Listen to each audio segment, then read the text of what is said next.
See? Isn't that fun? That was fun. That's what this story is. It's fun. Tom Giles, Tom E. Curran, Andrew Callahan, Greg Bedard.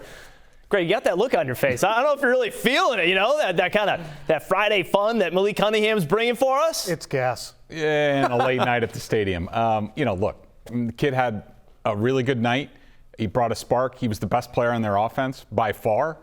And that was nice. Okay, that was nice. Let's move on to the Packers, and maybe they get some real players on the field. We could see the real offense and things like that. Okay, all right. So I feel a little bit of cold water being splashed on it right now. But, Andrew, your thoughts on what we saw from Malik Cunningham? I've heard from Tommy Curran, so I want to go to you on this. I think Malik would look great in red, and I think we should find out immediately. Let's get him fitted at the jacket. One Patriot place. Put it in the window. Look, that game, if we didn't have Malik Cunningham, let's just keep it to where it is last night.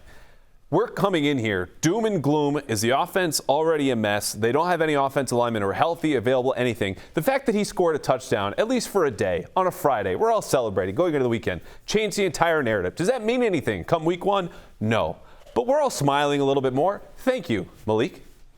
To me, I just want a reasoned approach. I asked for this last night. What can Malik Cunningham do for you? And what he can do for you and the New England Patriots, by extension, is to be a factor. If you want to go glass almost full, it's a guy who you might be able to develop this year as a quarterback, develop a package of plays. Maybe you have some times when he gets on the field. But he should make the team, again, glass half full, makes his way onto the roster, and then next year perhaps competes for the backup job with Bailey Zappi, who, in my estimation, is entrenched as the backup, as he should be.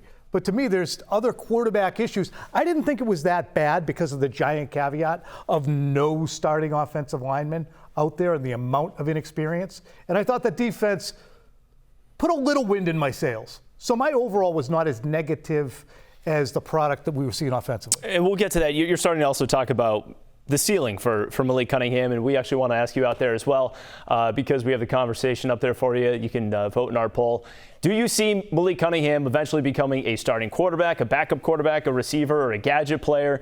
Or do you not even see him on an NFL roster in a few years? You can go to NBCSportsBoston.com/early edition to vote, or you can scan the QR code you see right there on the screen and scroll down to the poll, and we'll get to that in just a little while, get you the results on that. But Greg, what do you see then for a ceiling for Malik Cunningham? What do you see for him even for this year? Well, it's a good question. Now, where I start with this and sort of counter Tom a little bit is, look, the Patriots scouted this guy for multiple years.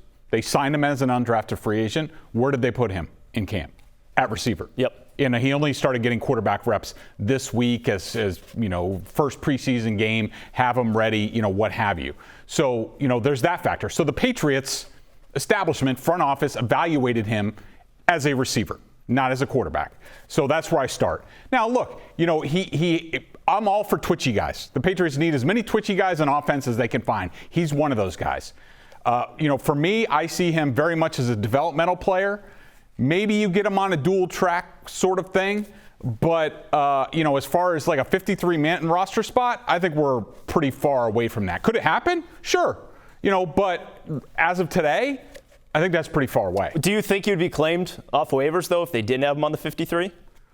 That's the question they have to ask. As of today, I would say he's not going to be claimed. Because, look, here's the thing about claiming somebody. You have to put them on your 53-man roster. And where are you going to put him? You don't even know if he's a quarterback or a receiver, and you're taking up for another team. You're taking up a roster spot. Say you see him and you're like, all right, well, he could be a quarterback for us. Well, he hasn't even been in your offense, and all of a sudden it's week one. Now you're going to take up a roster spot. So those are the type of I can't answer that right now, but those are the type of questions that everyone's going to be asking. As of today, I don't think against the dregs of the Houston Texans, which already have the worst roster in the league, and Chase Winovich, that he did that against them, I don't think changes anything. And that's the truth of the matter here. All right, what really happened last night, if you have to nail it down in a couple of sentences?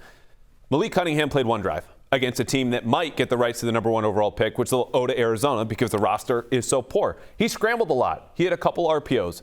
he scored a touchdown in the fourth quarter, week 1 of the preseason. Like, the larger body of work of what we know about Malik Cunningham, he's an undrafted rookie who got a lot of extra money to play a different position in the NFL after being a 3-year starter in college. But those 3 years were not good enough for NFL teams to go, we'll spend even a 7th-round pick on you. No. You're going undrafted, and we're going to sign you, and then you're going to change positions. All right. I did find one thing interesting, though, because you had Bill Belichick, and this is going to go back to a point that Greg Bedard just made, but he was asked about Malik Cunningham's toughness on the play where he had his face mask ripped off, obviously the face mask penalty.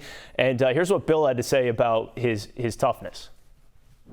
I think Malik's a tough kid. He showed that at Louisville, and as a receiver, he's different than quarterback, but he's had to block and go in and make tough catches in traffic and things like that.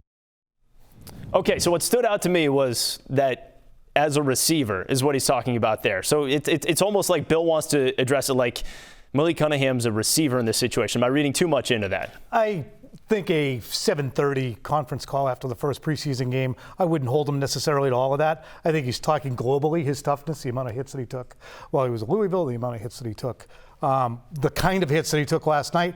To me, just to go back to the conversation, I think we talk about Bill Belichick and adaptability. And this is a real challenge for him because he can be adaptable to a point. And I think that he draws the line at quarterback because Bill likes control and Bill likes predictability. And I think that hopefully Bill O'Brien will be the one who has the measure of Malik Cunningham. Mm-hmm. They might have brought him in to be a wide receiver, but there were probably a crap ton of wide receivers sitting out there as undrafted free agents. They had to understand he has relevance. Was he relevant as a scout team guy who could run around and prepare them for Lamar Jackson and Jalen Hurts? Or was he relevant to say, well, let's see what he does at quarterback? Because if you put that on someone's plate, they finish it up, and they put the plate back, you put more on it. So maybe he was not designed to be that, but if Bill O'Brien can craft something that forecasts that he can be different, and we see a league in which, look, Pierre Strong didn't run for crap behind the regular offensive line.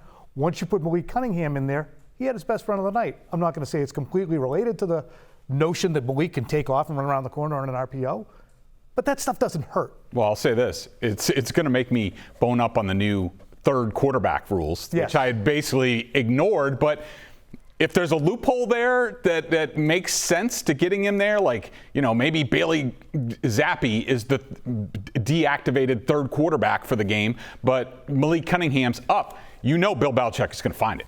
All right, taking a look at the results right now of the poll question. You can see there, 37% think that he's going to be a starter. Comeback. It sure did. Wide receiver Gadget getting 45%, so that's the leader there. Cunningham family has entered the chat, it looks like. I know, man.